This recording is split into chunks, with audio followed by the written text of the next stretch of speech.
है क्योंकि जाहिर है जल्दी है, जाना है आपने भी। पहला दिन था, पार्लियामेंट तो चल रही है, कब से चल रही है, बड़े बड़े अदवार आए हैं 70, 60, 80 की दहाई, लेकिन ये जो मौजूदा पार्लियामेंट में पीटीआई की नई लोग आए हैं, उस रवैये पर क्या कहेंगे सर?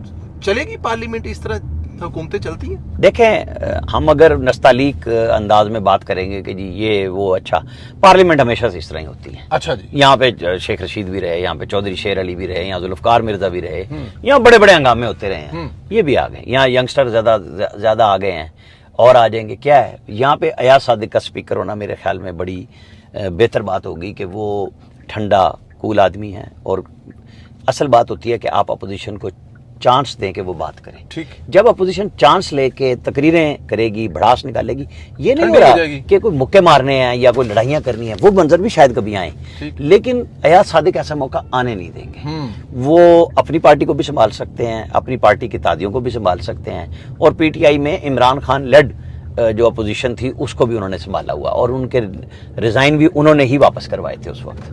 तो जो आज जोशीले लोग आए हैं उन्हें भी होश आ जाएगा थोड़ा थोड़ा जब सिस्टम में आएंगे। अभी वो सिस्टम नहीं है, अभी आपको टिका के मौसम देखना होगा। जिस दिन वजीर आजम का इलेक्शन होगा, जिस दिन स्पीकर का होगा, वजीर आजम की तकरीर होगी, स्टार्ट के कुछ अरसा 2-4 हफ्ते इस तरह के ही चलेंगे। ठीक है। इधर IMF की मारधाड़ होगी कि जी आपने अच्छा नहीं किया, गद्दारी की, फतवे बांटे जाएंगे। फिर वक्त के साथ साथ हमेशा हर पार्लियामेंट में लोग नए आते हैं। 85 में भी जिन लोगों ने देखी थी हम उनसे भी सुनते हैं बात, 90 से हम खुद देख रहे हैं। तो ये होता है, मेरा ख्याल है काम चल जाएगा क्योंकि लोग ऐवान में आ गए हैं, और यही बड़ी कामयाबी होती है कि लोग सिस्टम में आ रहे हैं। सिस्टम में आ गए हैं, अवान चल रहा है। यहाँ पे कहीं खड़ी कर ले भाई उस्मान। अच्छा सर, आरफ अलवी के किरदार को कैसे देखते हैं, क्या देख रहे हैं आने वाले दिनों में? वो कहा जा रहा है कि उनके के तो कोई उतरते ही कुछ काम डलने वाला है। कुछ लोगों के बारे में तवक्को बंदा करता है कि शायद ये बड़े होके ठीक हो जाएं। अच्छा जी। लेकिन ये बुजुर्ग होके भी ठीक ना हुए। इन्हें अल्लाह ने रुतबा भी दिया, इज्जत दी, पाकिस्तान का प्रेसिडेंट बनाया, और ये पीटीआई के वर्कर रहे। अपनी पार्टी से लॉयल रहना चाहिए, कोई बात नहीं है, लेकिन जब एक मनसब आपको मिल गया है, आपकी पार्टी के तवस्सुत से मिला है, लेकिन पाकिस्तान के प्रेसिडेंट का मिला, तो आपको पार्टी वर्कर की तरह बिहेव नहीं करना चाहिए था। आप पहली दफ़ा में यही इतराज़ लगा के सेशन बुला लेते कि जी मैं इसको ठीक नहीं समझता, लेकिन इस एडवाइस की बुनियाद चूँकि साथ 21वां दिन 91-2 के तहत 29 है तो मैं बुला रहा हूँ। अब आप मुझे बताएं, जब सेशन नेशनल असम्बली ने भी बुला लिया और आपने एक किरकिरा मजा करने वाली बात है, बदमजगी बनाई कि 11:55 पे आप असम्बली एडवाइस साइन कर रहे हैं, हमने तो खैर वो खबर ब्रेक कर दी कि इधर सदर ने साइन किए, उधर हमने चला दी, लेकिन क्या हुआ? मज़ा नहीं आया। सदर के रुतबे का, मनसब का, वकार का उन्होंने ख्याल नहीं किया। ये उनकी यूं लगता है कि जैसे ट्राई थी कि पीटीआई में वापसी की जी। और वापसी पे खान जब बदएतमाद हो जाए तो बड़ा मुश्किल होता है। इनके बच्चों को टिकट भी नहीं दिए, इसीलिए उन्होंने हारना जीतना बात की बात थी, वो ट्रस्ट खत्म हुआ। उन्होंने कहा कि इन्होंने बड़ा अच्छा काम किया, क्योंकि खान साहब भी इसी तबीयत के मालिक हैं कि बस शोर हो, हंगामा हो, इसीलिए उनकी पार्टी में कोई लोग अगर सेंसिबल बात करते हैं तो उनको भी साइड लाइन कर दिया जाता है। अब देखें असद कैसर के साथ क्या होता है, वो पता नहीं, शायद खान साहब को अदा पसंद नहीं आई उनके भाई को, क्या वो वज़ीर आला बना देंगे गंडापुर की जगह एकदम? मतलब उनको स्पीकर नॉमिनेट किया, अनाउंस कराया और उसके बाद ज़ीरो कर दिया। तो वो फजलुर रहमान साहब के पास गए और सब ने यही कहा, लेकिन बैरिस्टर गौर ने कहा था, मुझे तो खान ने नहीं कहा कि फजलुर रहमान के पास जाएं, लेकिन असद कैसर ने कहा और वो सारी अपोजिशन जमातों के पास गए।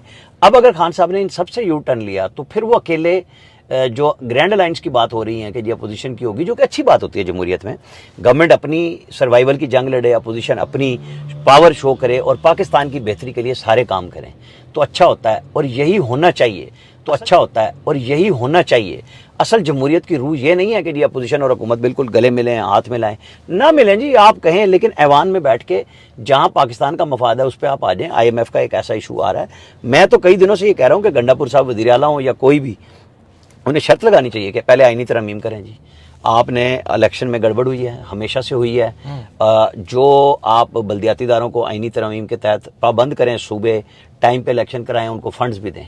जो समझते हैं कि इंतखाबी तौर इंतखाबात की शफाफियत के लिए इलेक्शन कमीशन को इंडिया का मॉडल सामने है, कितना मजबूत करना है, निगरान हुकूमतें निकाल दें। आज जो ये एडवाइसों पे सदर साहब ड्रामे कर रहे हैं, जब से PDM गवर्नमेंट आई उस वक्त भी ये यही करते थे, मैंने गवर्नर को 15 दिन बाद निकालना, मैंने नया गवर्नर 15 दिन बाद रोकना क्योंकि मुझे है। ये चीज़ें अब कबातें जो समझ आ रही हैं कि ये चीज़ें लकूने में आई हैं, उन सब को बैठ के दूर करें। मेरा ख्याल है हमारा काम चल जाएगा। IMF की शराइत जब हमें ज़ाहिर चारों सूबों को लेके चलना है, तो उनको अपने लिए वो शराइत बनवानी चाहिए जो किसी की जात से मुंसलिक ना हो, लेकिन सिस्टम के लिए हो। सिस्टम के लिए हो। गिलानी साहब का फ्यूचर क्या देख रहे हैं? आज एमएन ने क्या हलफ उठाया सेनेट से, तो उन्होंने रिजाइन कर दिया। मुझे जो पता चला है, देखें शाम को क्लियर हो जाएगा या चंद दिन के बाद। गिलानी साहब का ये इलेक्शन लड़ने के बाद टेक्निकली सेनेट से जाना ही बनता था। ठीक है। और वो 6 साल के लिए सेनेटर हुए थे, लेकिन 3 साल हुए, तो वो ख्याल ये है कि वो इस्लामाबाद की सीट मुस्लिम लीग नून से कहेंगे कि ये सीट हमारी थी, कोटे के बगैर हमें वापस कर दी जाए, और 6 साल के लिए वो दोबारा सेनेटर बन जाएंगे और वो चेयरमैन सेनेट के उम्मीदवार पीपल्स पार्टी की तरफ से होंगे। इसाक डार साहब का नाम वजीर खारजा के तौर पर आ रहा है। मुझे लग रहा है, मेरी आज बात हुई है इसाक डार साहब से भी, तो वो वजीर खारजा से ज्यादा फाइनेंस मिनिस्ट्री की ही बात कर रहे थे, जो मुझे लग रहा है। अच्छा, क्या आप ये कह रहे हैं कि वो जो वजीर खारजा वाला नाम है, वो मतलब उनसे जो बात हुई है उससे लगा आपको कि वो, मैंने जब बात की तो उन्होंने सच्ची बात है मेरा बाजू पकड़ के कहा कि हम सब मिलके इंशाल्लाह इस मुल्क को, क्योंकि मैंने उनसे पूछा, नवाज शरीफ कह रहे हैं कि हमने डॉलर को रोकना है। अच्छा, तो वो एकदम हंस पड़े। मैं कहा जी उनका मकसद फिर डार ही हो सकता है। कहेंगे नहीं हम मिलके करेंगे काम, सब जो भी होगा करेंगे। तो मुझे लगा कि वो वजीर खजाना के तौर पे, अभी हम ये गैस ही कर सकते हैं, वजीर खजाना के तौर पे आपको लग रहा है। चलो ठीक है। अच्छा, इमरान खान साहब जेल में ही हैं।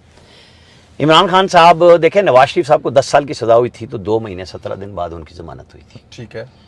अब आप गिन लें कब से वो जेल में है। ठीक है। तो उनकी एक 14 साल की सजा है, मैक्सिमम सजा है। ठीक है। उसके अंदर जल्दी भी हुई, सब लोग जानते हैं कि जब आपने वकला को जरा की, वो क्योंकि डिले करना चाह रहे थे, मियाँ साहब का ये था कि वो हर पेशी पे अपनी बेटी के साथ आके पेश होते रहे, सजाएं हो गई, सब कुछ हो गया। इमरान खान साहब के वकला खेल रहे थे क्योंकि इलेक्शन लड़ रहे थे।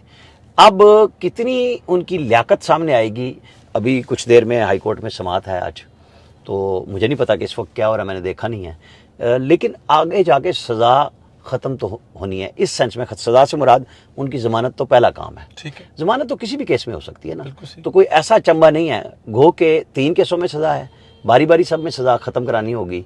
और 190 मिलियन पाउंड का केस जिसमें फ़र्द जुर्म कल लग चुकी है, कितनी जल्दी चलेगा, उसमें भी 50 से ऊपर गवाह हैं और 5 तारीख को 5 गवाह बुलाए गए हैं। क्या 6, 7, 8, 10 तारीख करके सबको गवाहों को निपटा देंगे?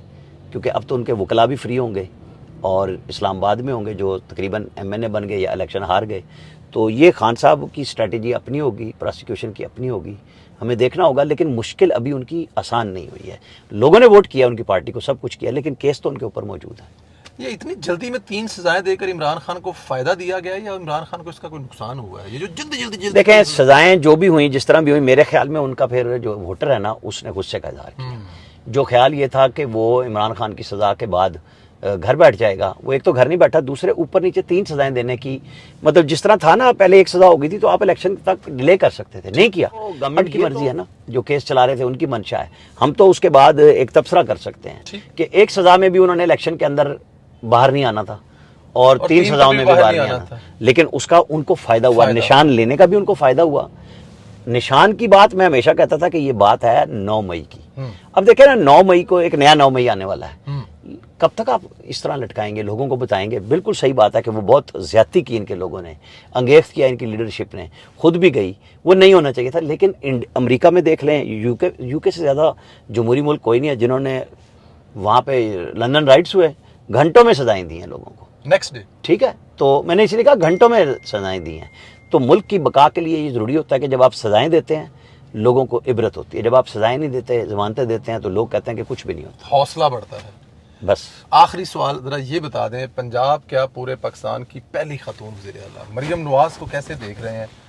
अपने चचा और अपने बाप के रिकॉर्ड तोड़ सकेगी? मुकाबला तो उनका अपनों से ही बनता है। देखिए, मैं आपको बताऊं, उनके लिए भी बड़ा टफ टाइम है, अब बड़ी हॉस्टाइल अपोजिशन है। उन्होंने बड़ा अच्छा काम किया, मुझे तो लग रहा है राना आफ्ताब साहब को अब वो अपोजिशन लीडर भी नहीं रहने देंगे कि भाई तुमने बात कर ली। वो जो कुछ शहजाद अकबर साहब रात लंदन से व्लॉग कर रहे थे, आप कह रहे हैं कि पीटीआई उनको, राना आफ्ताब को इस बात पे उड़ा दे कि आपने सलाम क्यों लिया मरियम? हाँ, मतलब ये कि भाई पहले दिन बाइकआउट क्यों किया था। शहजाद अकबर ये कह रहे थे कि जी इमरान खान ने गुस्से का इजहार किया, फिर उनकी बातचीत हो गई। तो अब क्या वो हाफिज फरहत अब्बास को बनाएंगे कि जिन्होंने बहुत बदतमीजी की, मतलब अच्छा नहीं था, बिल्कुल किसी भी तरह ठीक नहीं थी बात।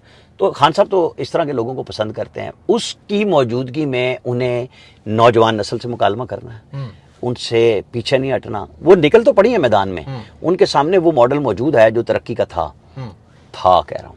ठीक है। क्योंकि लोगों ने केपी में तीसरी दफा जो वोट किया है 80 अरब रुपए से 980 अरब रुपए पे केपी कर्जे में चला गया और बना कुछ नहीं, ठीक। तो आप तरक्की के मॉडल को भूल जाएं। आपको मुकालमा करना होगा, आप लोगों तक पहुंचे, नई नस्ल तक पहुंचे। हाँ, जो बात स्टार्ट में आपसे कही थी, आप उनके रिस्क रोटी का बंदोबस्त करें, बाइज्जत रोजगार हो, महंगाई हो जाए और आपके पास उस महंगाई का मुकाबला करने के लिए पैसे हों, तो लोग फिर आपके साथ कहेंगे कि हाँ, इन्होंने हमें इस काबिल बनाया। यही उनका बड़ा इम्तिहान। दोनों चीज़ें साथ साथ करनी पड़ेंगी। खाली तरक्की का बयानिया जो है वो मेरे ख्याल में ठुस कर गया, हर जगह पे कर गया, इसमें कोई शक नहीं है। राणा साहब बहुत शुक्रिया, अल्लाह ताला की ज़ात आपको अपने हिफ्ज़-ओ-मान रखे। बहुत शुक्रिया, हमेशा की तरह।